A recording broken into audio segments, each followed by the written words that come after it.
Hello दोस्तों, आज की ब्रेकिंग न्यूज, बड़ी खबरें, मुख्य समाचार और ताजा तरीन हेडलाइंस के साथ मैं गोपाल मिश्रा हाजिर हूं लेकर आज का अखबार। सुन लिया, समझो, पढ़ लिया। दोस्तों, आज तारीख है 13 अगस्त 2021 और दिन है शुक्रवार। आज की लेटेस्ट न्यूज अपडेट्स में हम जानेंगे, नहीं सफल हो पाई इसरो के अर्थ ऑब्जर्वेशन सैटेलाइट EOS-03 की लॉन्चिंग।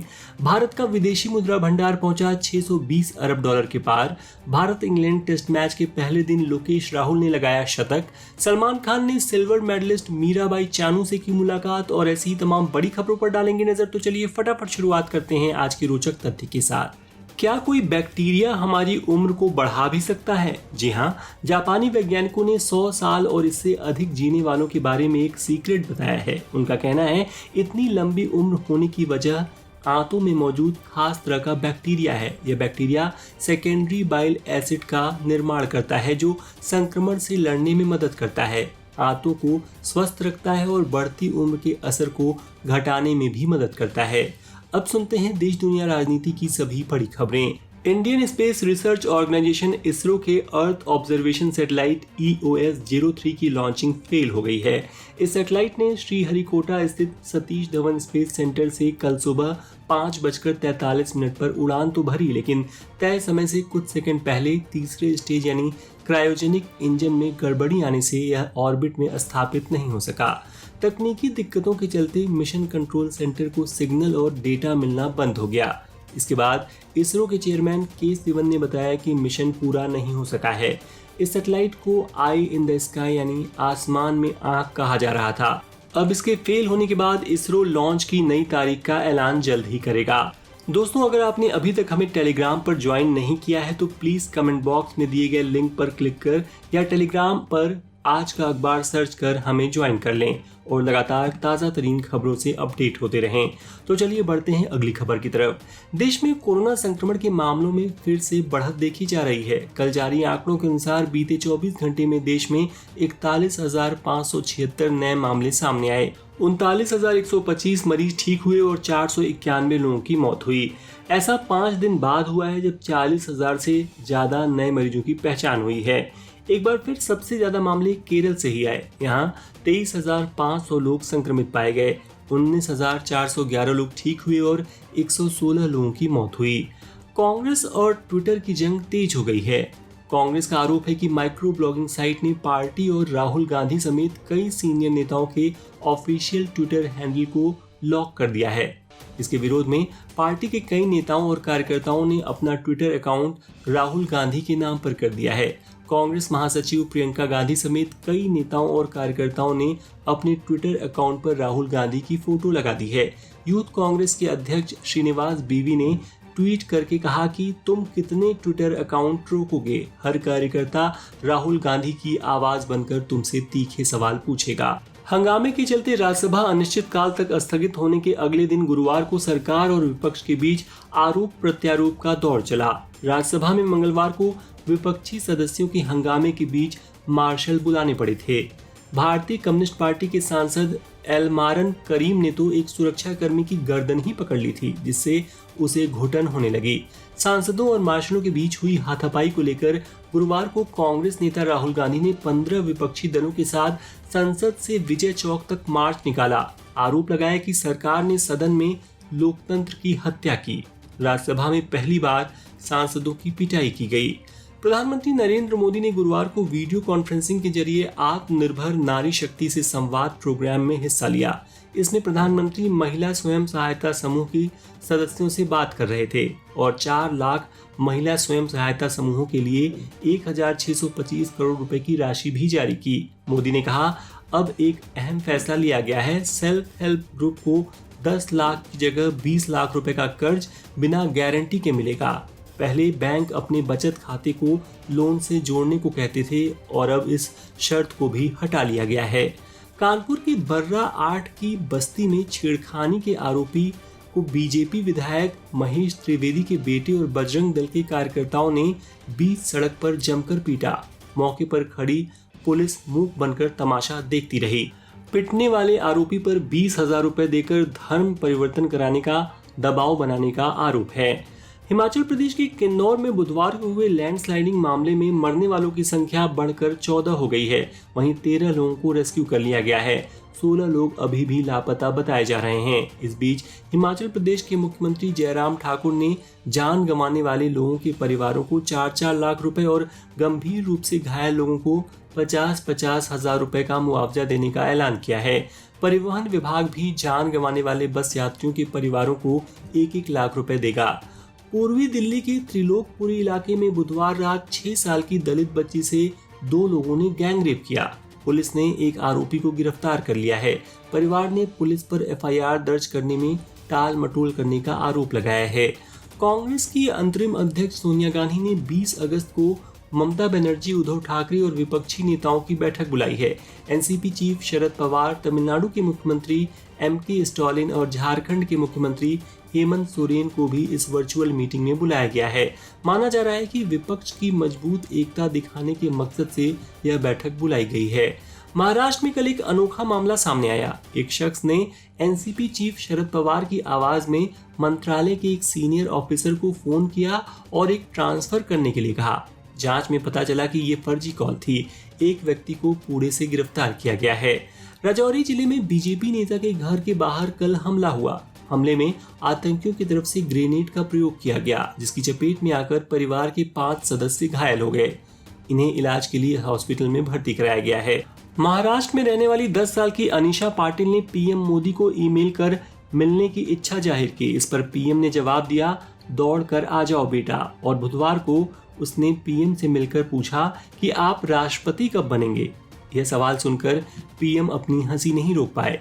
बता दें कि लड़की के पिता भी भाजपा सांसद हैं। अफगानिस्तान में तालिबान की पकड़ मजबूत होती जा रही है। इतनी मजबूत कि दुनिया का सबसे शक्तिशाली देश अमेरिका भी उससे डरा हुआ है। अमेरिका ने अपने नागरिकों को तुरंत अफगानिस्तान छोड़ने के लिए कहा है। तालिबानी लड़ाके अब तक 11 प्रांतों पर कब्जा करने के बाद राजधानी काबुल से करीब 150 किलोमीटर दूर रह गए हैं। इस बीच अफगानिस्तान सरकार ने सुलह की कोशिश की है। तालिबानियों को हिंसा खत्म करने के लिए समझौते का एक ऑफर दिया है और सत्ता में साझेदारी का प्रस्ताव भी रखा है। अफगानिस्तान के पूर्व उपराष्ट्रपति अब्दुल राशिद दोस्तम के बेटे यार मोहम्मद दोस्तम तालिबान के चंगुल से निकलकर मज़ार शरीफ अपने पिता के पास पहुंच गए हैं। यार मोहम्मद दोस्तम बुधवार रात जोअजान एयरपोर्ट पर तालिबान की घेराबंदी में फंस गए थे। अब सुनते हैं बिजनेस वर्ल्ड की latest news. Indian railway catering and tourism corporation यानी IRCTC ने फाइनेंशियल ईयर 2021-22 की जून तिमाही के नतीजे जारी किए हैं। अप्रैल से जून के दौरान IRCTC घाटे से मुनाफे में आ गई है। कंपनी को जून तिमाही में 82 करोड़ 50 लाख रुपए का मुनाफा हुआ है, जबकि पिछली साल की समान तिमाही में कंपनी को 24 करोड़ 60 लाख रुपए का घाटा हुआ था। वीकली एक्सपायरी के दिन बाजार मजबूती के साथ खुले और कारोबार के दौरान नया रिकॉर्ड बनाया। सेंसेक्स ने 54,874 और निफ्टी ने 16,375 का रिकॉर्ड स्तर छुआ और अंत में सेंसेक्स 318 अंक चढ़कर 54,843 पर और निफ्टी 82 अंक चढ़कर 16,364 पर बंद हुआ। बीते महीने सबसे ज्यादा बिकने वाली कारों का ताज मारुति सुजुकी वैगन आर के सिर सजा। इस कार की 22,836 यूनिट्स बिकी। मल्टीपर्पज व्हीकल MPV में सबसे ज्यादा डिमांड रही मारुति अर्टिगा की। मारुति डिजायर सबसे ज्यादा बिकने वाली सेडान रही और SUV में नंबर 1 रही ह्युंडई की क्रेटा। वित्त मंत्री निर्मला सीतारमण ने गुरुवार को उद्योग जगत को आश्वस्त किया कि सरकार आर्थिक वृद्धि को गति देने के लिए हर जरूरी कदम उठाने को तैयार है। उन्होंने कहा कि चालू वित्त वर्ष में अब तक FDI में 37% की वृद्धि हुई है। वहीं विदेशी मुद्रा भंडार जुलाई में बढ़कर 620 अरब डॉलर पर पहुंच गया है। खुदरा महंगाई के जुलाई के आंकड़े आ गए हैं। पिछले महीने महंगाई दर 5.59% रही। यह पिछले 3 महीने का सबसे निचला स्तर है। इस तरह यह दोबारा रिजर्व बैंक के कंफर्ट जोन में आ गई है। अब सुनते हैं खेल जगत के मुख्य समाचार। भारत और इंग्लैंड के बीच 5 टेस्ट मैचों की सीरीज का दूसरा मुकाबला लॉर्ड्स क्रिकेट ग्राउंड पर खेला जा रहा है। पहले दिन का खेल खत्म होने तक भारत ने 3 विकेट गंवाकर 276 रन बना लिए हैं। लोकेश राहुल 127 रन और अजिंक्य रहाणे 1 रन बनाकर नाबाद हैं। राहुल लॉर्ड्स में सेंचुरी लगाने वाले 10वें भारतीय बल्लेबाज बन गए हैं। रोहित शर्मा 83, चेतेश्वर पुजारा 9 और कप्तान विराट कोहली 42 रन बनाकर आउट हुए। टोक्यो ओलंपिक में गोल्ड जीतने के बाद नीरज चोपड़ा की वर्ल्ड रैंकिंग में भी इजाफा हुआ है। वह वर्ल्ड नंबर 2 पर पहुंच गए हैं। उनसे ऊपर जर्मनी के जोहानसन वेटर हैं। नीरज के 1315 पॉइंट हैं, जबकि वेटर के 1396 पॉइंट हैं। नीरज चोपड़ा सभी बड़े टूर्नामेंट में गोल्ड मेडल जीत चुके हैं, लेकिन वह अब तक वर्ल्ड एथलेटिक्स चैंपियनशिप में गोल्ड मेडल नहीं जीत पाए हैं। ऐसे में उनका लक्ष्य अगले साल अमेरिका में होने वाली वर्ल्ड एथलेटिक्स चैंपियनशिप में गोल्ड मेडल जीतना है। टोक्यो ओलंपिक 2020 में शानदार प्रदर्शन के बाद अब पश्चिमी यूपी के पैरा खिलाड़ियों की टीम देश को पदक दिलाने के लिए तैयार है। 24 अगस्त से टोक्यो में पैरालंपिक 2020 का आगाज हो रहा है। पैरालंपिक में नोएडा से डीएम सुहास एलवाई सहित कई खिलाड़ी अपने दल के साथ टोक्यो के लिए रवाना होंगे। भारतीय टीम के स्टार ऑलराउंडर रविंद्र जडेजा ने टीम की फील्डिंग स्तर को ऊपर उठाने और फिटनेस को बढ़ावा देने के लिए कप्तान विराट कोहली को श्रेय दिया है। उन्होंने ये भी कहा कि मैं दुनिया के सर्वश्रेष्ठ फील्डरों में से एक हूं, लेकिन मैं किसी भी चीज़ को हल्के में नहीं लेता। मैं कंधे के बहुत सारे व्यायाम करता हूं और उसके लिए दौड़ता हूं। भारतीय क्रिकेट टीम के पूर्व कप्तान MS धोनी IPL 2021 के दूसरे हाफ की तैयारियों के लिए चेन्नई पहुंच चुके हैं। धोनी ने हाल ही में दक्षिण भारतीय फिल्मों के सुपरस्टार विजय से मुलाकात की। CSK ने दोनों की फोटो शेयर करते हुए लिखा, मास्टर और ब्लास्टर। दोस्तों, आज का अखबार हर रोज सुनने के लिए कृपया फॉलो बटन को प्रेस कर हमारे चैनल को फॉलो कर लें और नोटिफिकेशंस पाने के लिए बेल आइकन पर टैप कर दें। साथ ही इस ऑडियो को शेयर करना ना भूलें। तो चलिए अब सुनते हैं मनोरंजन जगत की कुछ बड़ी खबरें। मॉडल और गंदी बात फेम एक्ट्रेस गहना वशिष्ठ पिछले कई महीनों से पोर्नोग्राफी मामले में फंसने के बाद सुर्खियों में है। इस मामले में हाल ही में गहना ने सेशन कोर्ट में अग्रिम जमानत याचिका दर्ज करवाई थी, जिसे कोर्ट द्वारा खारिज कर दिया गया है। इस केस को अब मुंबई क्राइम ब्रांच को ट्रांसफर कर दिया गया है। सुशांत सिंह राजपूत से जुड़े ड्रग्स केस में 29 मई से गिरफ्तार चल रहे सिद्धार्थ पिठानी की जमानत अर्जी दूसरी बार खारिज कर दी गई। 14 जून को सुशांत की मौत के समय सिद्धार्थ पिठानी घर पर ही मौजूद थे। सुशांत की बॉडी को सिद्धार्थ ने ही फंदे से उतारा था। इस बार बिग बॉस शो की सबसे छोटी और खुद को न्यूड लाइव स्ट्रीम करने वाली विवादित कंटेस्टेंट मुस्कान जट्टाना उर्फ मूस ने खुलासा किया है कि वे बाइसेक्सुअल हैं। मूस ने बताया कि मैं लड़कों से आकर्षित होती हूं, लेकिन लड़कियों से कनेक्शन मेरे लिए ज्यादा जरूरी है। शादी लड़की से ही करूंगी। सलमान खान ने बुधवार को Olympic silver medallist Mirabai Chanu से मुलाकात की। फोटो शेयर करते हुए उन्होंने लिखा, आपके लिए मैं बहुत खुश हूँ। आपसे मिलकर मुझे बहुत अच्छा लगा। मेरी शुभकामनाएं हमेशा आपके साथ हैं। कारगिल युद्ध के परमवीर चक्र विजेता शहीद कैप्टन विक्रम बत्रा की जिंदगी पर बनी फिल्म शेरशाह रिलीज हो चुकी है। मेकर्स ने विक्रम बत्रा की फैमिली और आर्मी वालों के लिए स्पेशल स्क्रीनिंग रखी, जिसे देखकर कैप्टन के पेरेंट्स काफी इमोशनल हो गए। और अब आज की रोचक खबर। लॉटरी के टिकट तो बहुत लोग खरीदते हैं, पर बड़ा इनाम जीतने वाले सिर्फ मुट्ठी भर लोग ही होते हैं। पर अमेरिका में एक शख्स की किस्मत माननी पड़ेगी। बंदा इतना खुशनसीब निकला कि 14 दिन में उसकी जिंदगी ही बदल गई।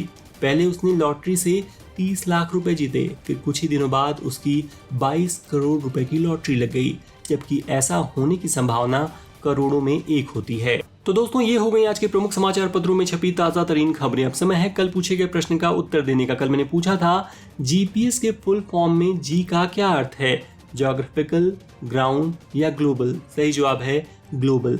जिन्होंने भी सही उत्तर दिया उन्हें बधाई। और अब आज का सवाल है कि कारगिल युद्ध में शहीद हुए कैप्टन विक्रम बत्रा को किस ब्रेवरी अवार्ड से सम्मानित किया गया था। A परमवीर चक्र, B शौर्य चक्र या C महावीर चक्र।